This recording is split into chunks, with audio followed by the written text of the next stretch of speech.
And welcome back to another episode of the Credit Authority. And I'm so glad that you tuned in today because it is a special episode with a special guest. We are paying homage to all of those people that served and unfortunately, those that may have lost their lives. For this episode, we are talking with my friend Shane Kruchten for our Veterans Day episode. So, Shane, thank you so much for joining us today. Absolutely. Thanks for having me. So you and I have known each other for almost a year now. And the first thing I noticed about you, I know you're looking, for those that are listening, they're like, what was that? So Shane's giving me these strange eyes. But when you and I first met, it was a fun time. You know, I met you right around the time of Super Bowl. You and I were in Arizona together. It was a fun time. And, you know, when I had met you, one of the things that I noticed right away were these amazing patriotic tattoos all over your body. And when you and I had a chance to talk, you were like, sure, well, you know, I served, I'm a veteran. So love you. Thank you. But what I want to do now is kind of deep dive a little bit for the people that are listening today. So let's start with your journey. How old were you when you enlisted? I enlisted the day I turned 17, left for boot camp 2 days later.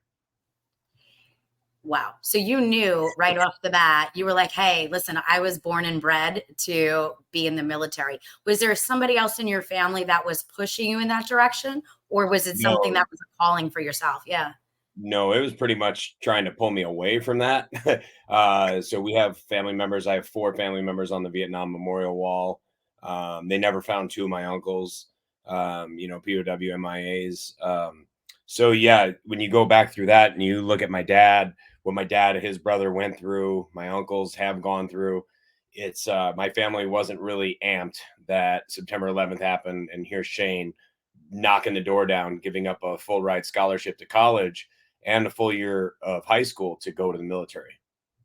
So that's so let's back that up. So did you waive your senior year of high school? Like explain to me what that means because right now obviously our world is in a state of turmoil and there are probably a lot of Shanes out there that want to hit that front line but they may not be old enough. So Yeah. tell us a little bit about you're 17. You had just turned 17 and you're like 16. 16 at the time and you're like, hey, so what happens to your senior year of high school? So I was 16 years old. September 11th happened, and September 11th is going on. We walk down to the flagpole, and we essentially we lower the flag to half mast. And I knew right then and there. Went. We were just starting wrestling season that year, and I had already secured a full ride scholarship to college, like I said, for wrestling. And I ran down to the payphone and I called my dad. Yeah, that ages us, right? Payphones.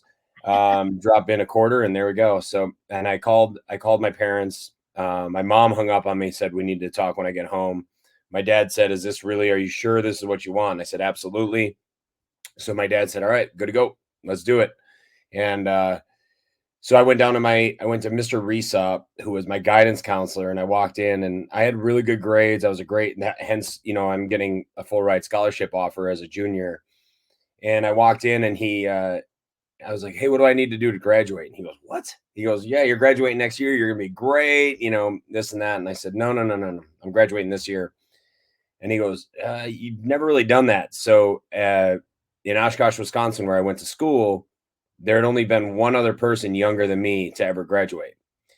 And I walked up and he looks at my transcript and he's like, buddy, essentially if you give up, your study halls for second semester, you give up your study halls, you give up this, and you'd probably have to give up, your football for the rest of the year. And I said, that's fine. No problem. And so I walked down to the coach, talked to him. He was PO'd, obviously. And I ended up making the decision and full-heartedly going all in, graduating when I was 16 years old from the high school with a full graduation. All my credits, with a 3 I think I had a 3.24 GPA, which was pretty good.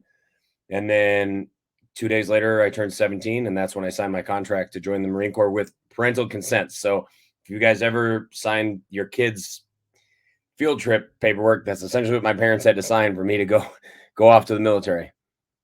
Amazing. So now You are 17 years old. You are essentially a kid. Were there other 17-year-olds there, or like what was the average age when you went to boot camp? 18 to 24. Um, the old man in the group was 34, and he was grandpa to everybody. And nobody knew I was 17. I didn't tell anybody. Same when I hit, same as when I hit the Marine Corps. I never told anybody how young I was. I was hiding it. I didn't want them to think less of me. Oh my God. So now you enroll, you go through boot camp. What happens next? Yeah, yeah. So I go through boot camp, go through School of Infantry, go through my specialty trainings, and this is right before Iraq. And next thing you know, they start putting us with all our companies, and here I am in a country I couldn't point on a map in Kuwait, getting ready to invade a country. Uh, you know, what March, 4 months before my 18th birthday. Oh my God. So now you're overseas. You're far away from your family. Has this been the first time that you were away from your family for, a lot of times people enlist, and people enlist, as you know, for a multitude of reasons. This was a personal journey from the sounds of it for you. That's an understatement. So, yeah, I had never been away from my family for more than maybe a day, 2 days. A couple like wrestling camps or whatnot.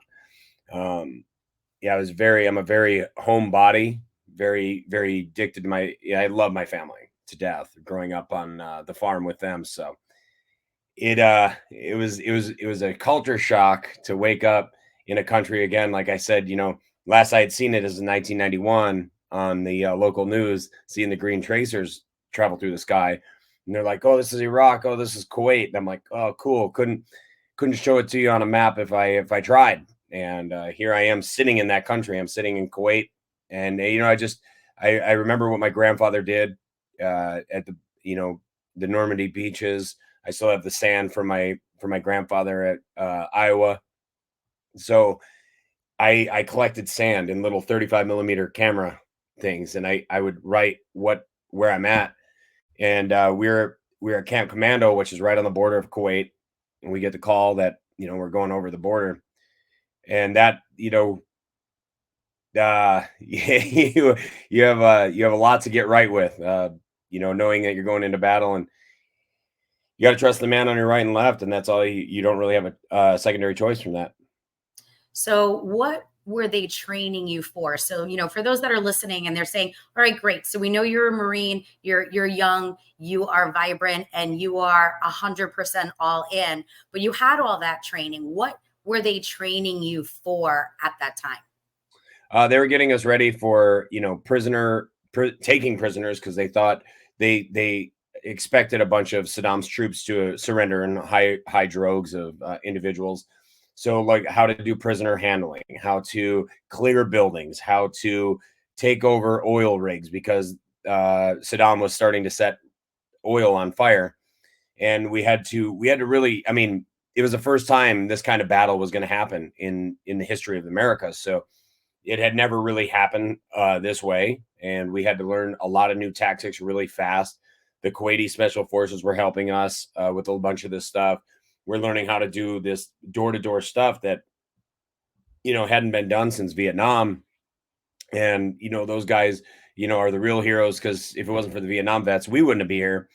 And fast forward, here we are trying to learn how to clear a door. It's yeah. It almost reminds me, and I can't even quote what video game it is, but my kids have crazy video games. It sounds like your real life world experience is a video game that my kids would have played. That's an understatement. So it's funny. They always make a joke. They said you're talking about COD, and Yeah, they're like, that's the one. yeah, it's like COD, only there's no respawning if you die. Yeah, there's no there's no retry again, in Yeah. something like that. So now we know that you have such an amazing story and there's so much more. So with that said, I'm just going to put you on a quick pause because we need to take a quick commercial break, but we will be right back. Once again, we are with my special guest, Shane Kruchten, also known as War Rhino. Stay tuned. We're getting ready for a quick commercial break. And we are back and we are celebrating our veterans for this Veterans Day weekend. And we have with us special guest Shane Kruchten. And we were leaving off where you were overseas. You're 17 years old and you are in battle. So continue. I know we had to take a commercial break. Tell us a little bit about what it was like overseas and what kind of relationships you built with your team. Yeah, so being overseas at such a young age, it's a culture shock. I had never left the state of Wisconsin. I knew what a farm looked like. So now you're in a country with a lot of desert. Never seen sand like that other than at the local lake. It was pretty intense. Uh, you really hit the learning curve fast. You learn a lot about yourself, a lot about other people, relying on other people on your left and right that did not grow up with you, and you have to understand that they have your back as you have their back. It was a lot of learning on the fly, as I do in business in today's world.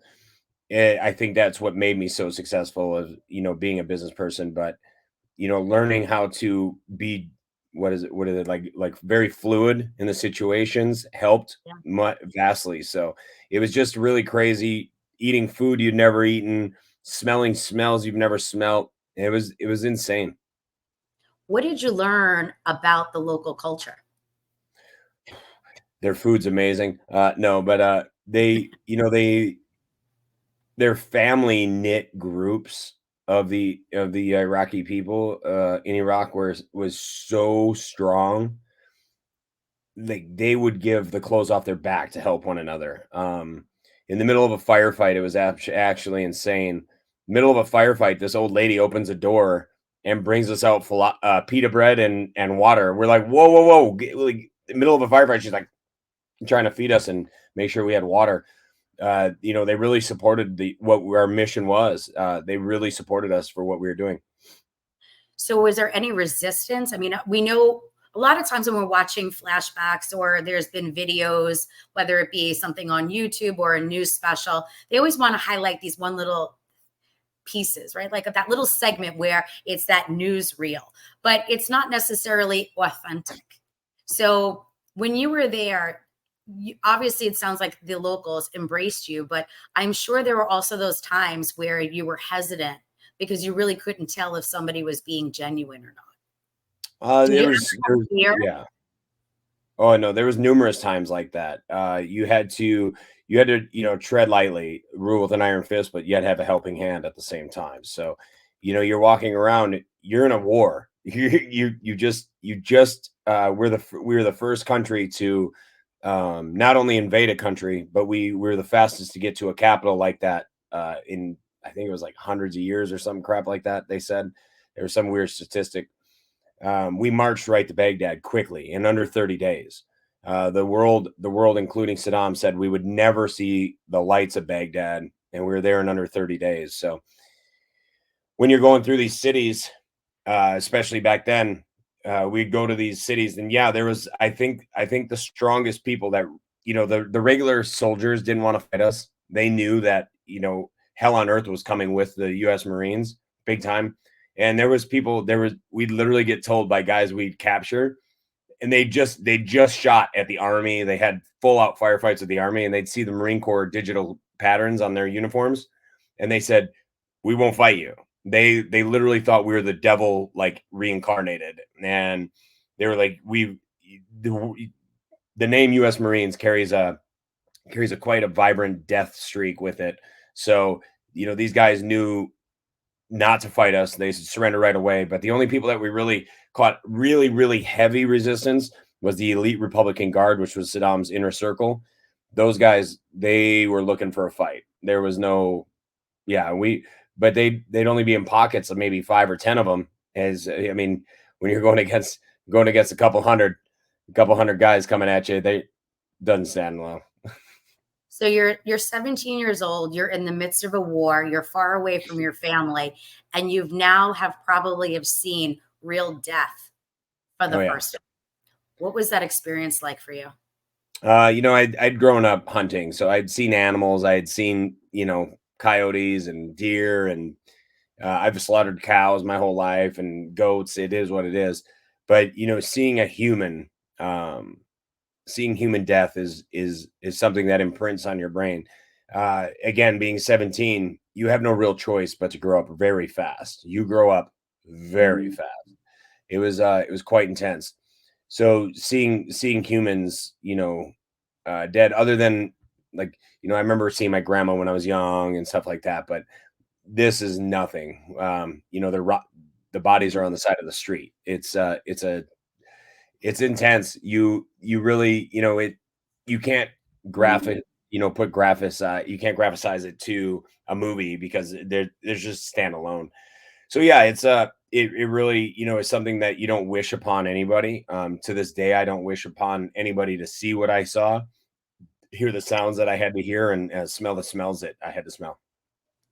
Now, one of the things you were saying is that, you're traveling, right? You've gone from one area to another. So what is it like when you have to park yourself in one spot and then pick up and relocate to another? What's involved in that? So that's way above my pay grade. All I knew is I just followed I was, the little engine that could, and you tell me where to go and pack your stuff.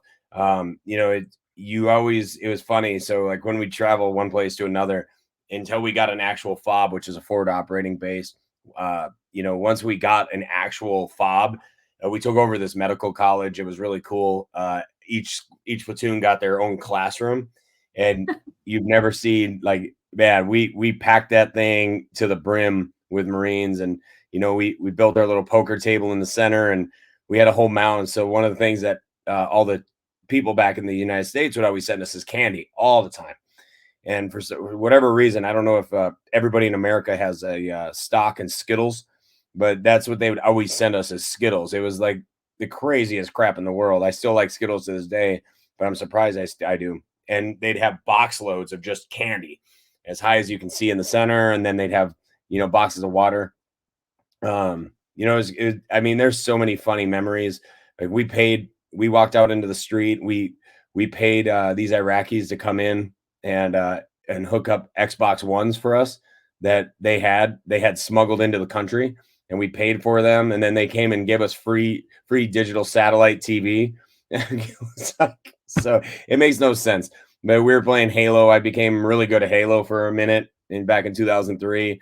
It's cool because no matter how rigorous the days would be, when you had a nice place to lay your head, no matter if it was on the ground or it was on a cot, it was just those little simple things. You could go to sleep for that little bit of time and just find solace in it and peace.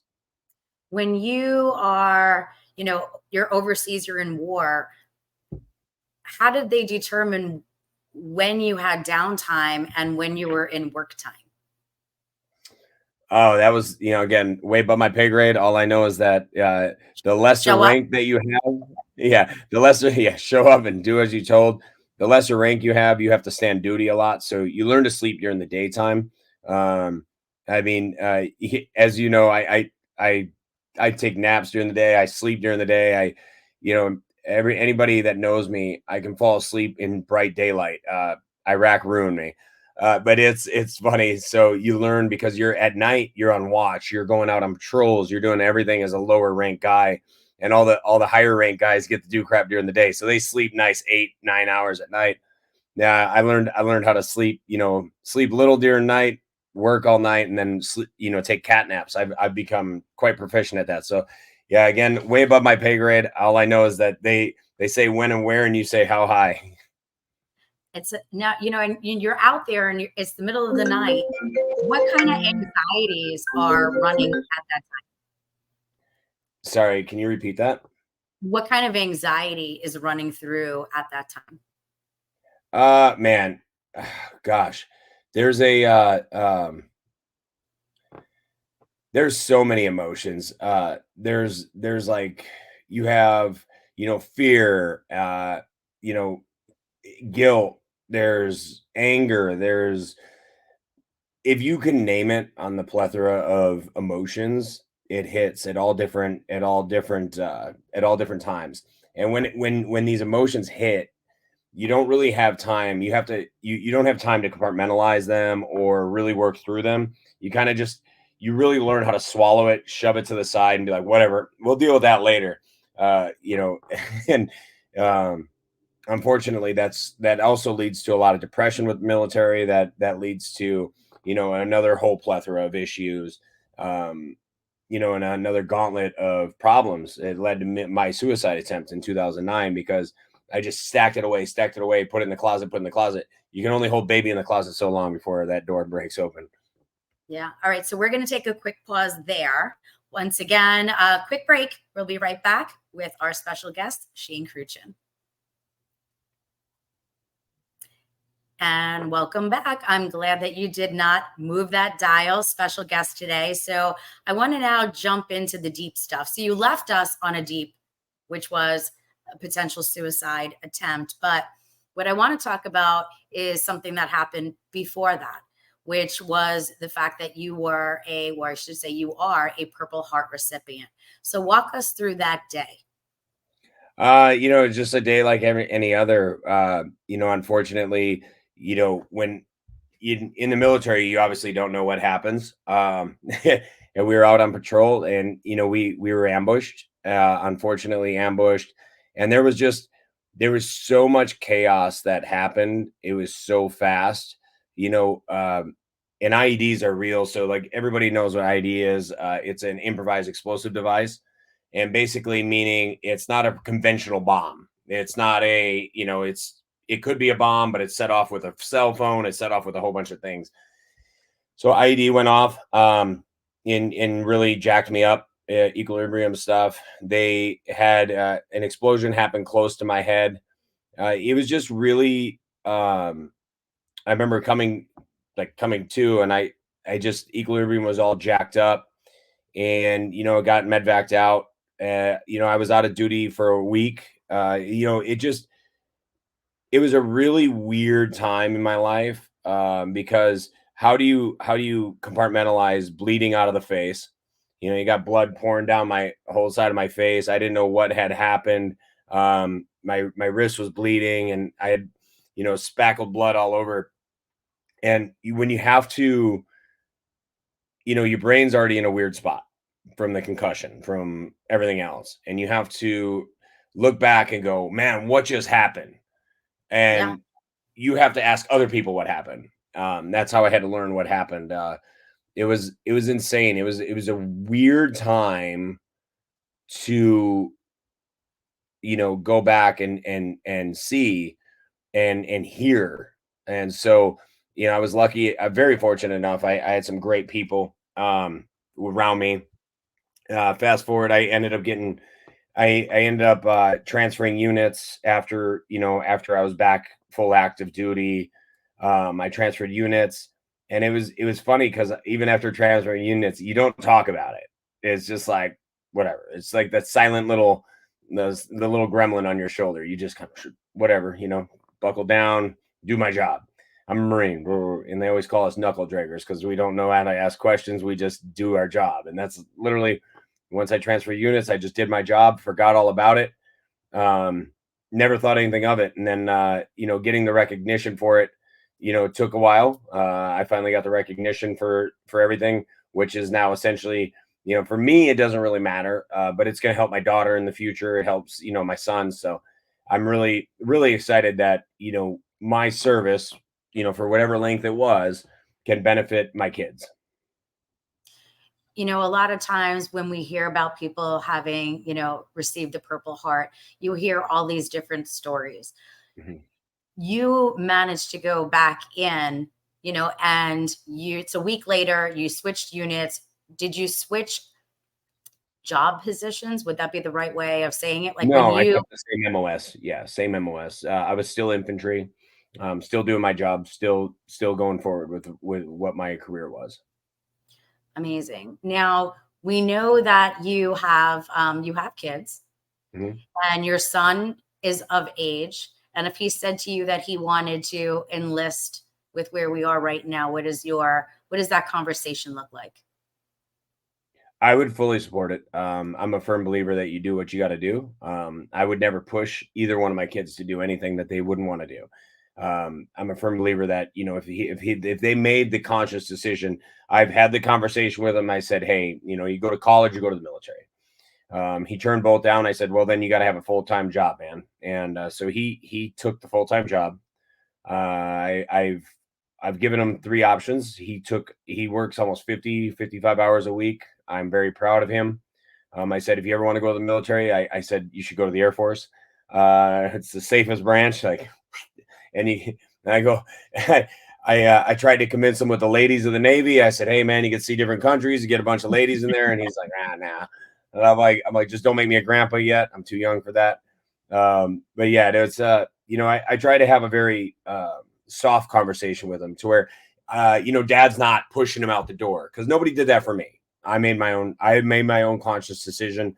So, you know, if my daughter makes a decision, I asked her and she said she wants to be a veterinarian. I mean, she's at 10 years old, so she switches her mind every other minute. It's been a store owner, it's been a veterinarian. You know, it's been a wild ride with her, but if she came up to me and told me, I'd fully support either one. So now you come home and now you're a civilian. Yeah. What was that transition like for you? So I got You're a retired. war hero. You know, you're a war hero, right? From everybody, you're coming home. So, you know, what does that look like? Coming home sucked. It was June 25th, 2005. I got retired out of the Marine Corps. Or June 24th, sorry. And I flew home to Oshkosh, Wisconsin. You know, I had gone through a lot of medical issues. I was way overweight. I was 262 pounds at the time. Uh, Eating everything unhealthy. I was heavily addicted to cocaine, heavily addicted to alcohol. I was drinking, and you know, the Marine Corps didn't help me. They ostracized me when I asked for mental health help. They said they basically made me look like a leper, and you know, it wasn't the Marine Corps; it was my chain of command. They didn't want to look weak. They were a strong unit, and they said they didn't want to look like weaklings. I went to Wisconsin, met up with a friend, and he invited me to go to this bar. And I said, "Yeah, no problem. I'll go to the bar." And next thing you know, I walked in, and they asked me if I had ever fought, and I said, "Sure, yeah, well, yeah, I fought." The next thing I know, I got offered a $500 bar tab to get in the ring and fight this 42-year-old man at 22 years old. And I said, "Oh yeah, oh, sure, yeah, no problem." And mind you, I'm high, I'm drunk, and then I get in and I fight, and which launched uh, my career of fighting. But along that realm, I still dealt with the gremlins, like I talked about earlier. All my trash I had stuffed in the shed for so long it had broken out, and um, you know, I went on a self-destructive path, adrenaline junkie, and doing everything a person could do to hurt themselves. I was a pro at it, and unfortunately, you know, we had already brushed on it. But come 2009, I was so depressed. I had moved back out to California already. Um, I was so depressed. I was broke. I had $700, 700 and change left in my account, and I Googled how to kill yourself with pills and cocaine and how to overdose. And I knew that I remember the morning I woke up, I knew that was going to be my last morning. My mind was made up. That was it. That's all she wrote. So I ended up going for it, and I ended up overdosing. I flatlined. I had to be brought back to life. Luckily, at the same time I flatlined, I shattered through a glass table in the spot I was staying, and they kicked my door in. And I'm very fortunate that I was close to a fire station. They were able to give me Narcan and able to resuscitate me. I'm very fortunate for that fact. It's a lifesaver. And I ended up becoming friends with the I call them three-letter boys, the DEA agent that was standing over me. They had been watching me because of my drug use and everything of the sort. And he ended up telling me, he's holding a picture and he goes, "Why are you doing this to your brothers?" I was like, damn, it's a powerful statement. And he goes, he puts his number in my phone as Ted SD. And he goes, I'm going to follow you the rest of your life. If you ever screw up, I'll be the first one that brings you to jail. And I was like, dang, okay, buddy. Yeah, I mean, the last message I talked to him was in 2022, when he was retiring from the DEA. He followed me the whole time, and he thanked me. He said I was his biggest success story ever of his career, and he's proud that he had my back the whole time. I love it. So with that, I'm going to put us on a quick pause. We do have to take a quick commercial break. We'll be right back. And welcome back. I'm so glad that you stayed with us. So we're just going to jump right back into it because honestly, I could probably do this with you for 5 more shows, Shane. So let's jump in. So we're over the overdose. You've had this, rebirth and new purpose. Yeah. So let's talk about that. So we know that you also went into fighting. So let's start with the fighting. So now you start fighting. It's like everything you touch, you have to just be like, I'm the guy and I'm going to go all in. You and I just a few months ago were having conversation of whether or not you're going to do bare knuckle fighting, which I'm not a fan of, by the way. But you now, how did you get involved in a fighting career? I hate watching you on YouTube, by the way. I'm just going to put it out.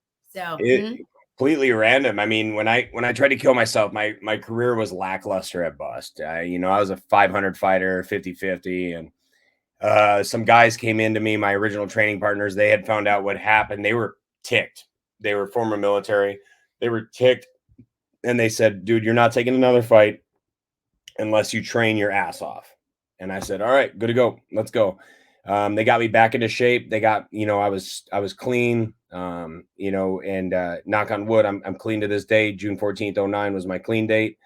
And I just pushed forward as hard as I could, training my butt off. And I got a phone call.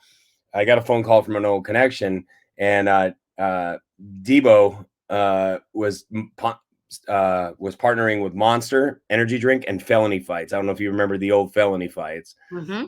And the founders of Felony Fights were putting up like millions of dollars for this huge, extravagant show in LA at the LA Coliseum. And you had to audition for this thing. One of my buddies who is like world famous, for his acting and stuff like that, but he was also a fighter, was like, "Hey man, I'm going to go up there to Hollywood. I'm going to audition. Would you give me a ride?" I go, "Yeah, sure." And we're driving, and he goes, "Would you ever think about auditioning for this?" And I go, "Nah, who auditions for a fight?" It's because they were making kind of like a movie of, it was called Pro versus Cons, or Cage versus Cons. So it was like really good people versus convicts, and all were pro fighters. Yeah, it was crazy, like Felony Fight stuff. But Monster Energy Drink was throwing all the money behind it.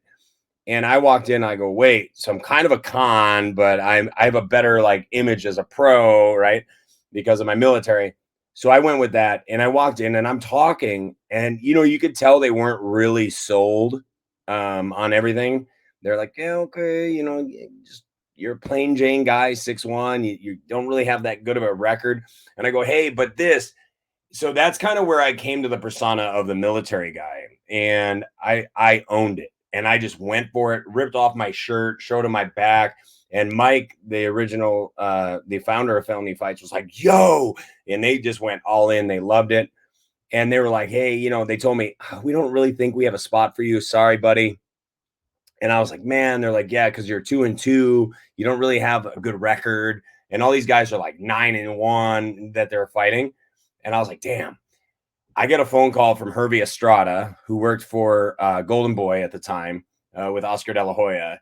He was the matchmaker. Calls me 5 weeks before the fight, and he goes, "Look, we just had somebody fall out. Would you take that?" And he goes, "Take that." And I go, "Yes, I'll take whoever you want." And they're like, "Whoa, I didn't even tell you who you're going to fight." And it was this guy, Brandon, one of Dan Henderson's guys. He was 9-0 wrestler, stud. And he had these big, giant weed leaves tattooed on him. A goofy guy. And I go, "Yeah, I'll fight him." Herbie's like, "No, like, are you sure?" And I go, "Yep, don't care." So I got on the card, I fight, and I walk out, and they announce me. Everybody's booing me. They don't know who the heck I am, just a little guy. I end up snapping the guy's arm in 2 places in a Kimura on a takedown and winning the fight. that fight launched my career to new heights that I had never seen. You know, they were like, "Oh, the U.S. Marine," and da da da da. So I basically I came into my own on that fight. Went on a 13 fight win streak after that. Made the big show, made World Series of Fight. If it wasn't for that one opportunity from Hervey Estrada, I would have never. I don't think I would have had the success I had in the career. And you were doing fantastic until you had a little car accident. Yeah, 2 weeks out from a fight, I had a fight being offered and ended up snapping my neck in a car accident. I drove up to a red light and I picked up my daughter, rolled up to a red light, holding the steering wheel. I bent down to scratch my ankle and rear-ended going 60 miles an hour. I was 17 years deep into my career and hit the steering wheel. My head snapped straight down, and that's all she wrote. C3 through 7 is now cage fused, and it's really unfortunate. It put me into a deep depression for a hot minute. When you and I met in Arizona, I was just starting to kind of come out of my my pit, if you will. It was hard. It took a lot of people. You and I met in what, April or something like that, or February for the Super Bowl. Mm-hmm. And I had just had my neck fused in June. So a few, 7-8 months before. It was pretty insane, how far I've come. I feel so much better. You just became like, we're instant friends. Your friends are my friends now too. It's freaking hilarious. It's just funny how the world works. It does. Well, I'm glad that you're feeling better. Now, obviously, you also, but you're not fighting. You're still a military guy, but you're also self-employed. So let's talk about that. You have a construction company. Yep. What did you learn from the military that you were able to bring over to help you? Like, what did you learn that you were, what assets did you get to take away? How to kill contracts. No, it's so I learned, how to deal with people. You have to become a people person. But I knew construction before. I had nothing to know about business. I went to business school. I got my bachelor degree, San Diego State in business, and I just went for it. And in the military, I learned how to persevere of anything, how to always push forward, never quit, never stop. I don't know what the word no means. I'll be like, okay, no, sweet, watch this. I'll find another avenue. I'm going to kick in your back door. Dang it, we're getting this done.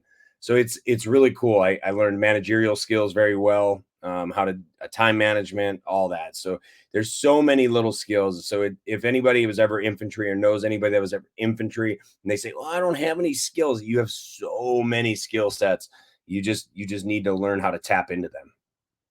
A couple of quick more things because we have a couple of minutes. So I know because you and I are friends, you rely a little bit on some therapy. What has that taught you? Is it talking through your experiences? How has that So helped you?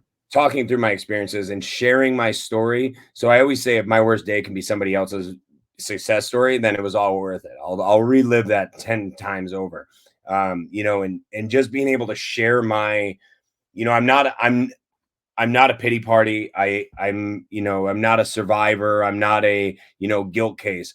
I'm a winner, and that's all there is. Like, I'm winning at life. I love my life. I'm very proud of my life. And I share my story not for pity, not for, sad, not for recognition. I share my story in order for others to go, "Oh, dang. Okay, if he was that jacked up, then I can get this too." And so, I always use it as almost like as a push for somebody else to go, "Okay, we got this. If he had this, shoot." It's like me watching 600-pound life to lose weight.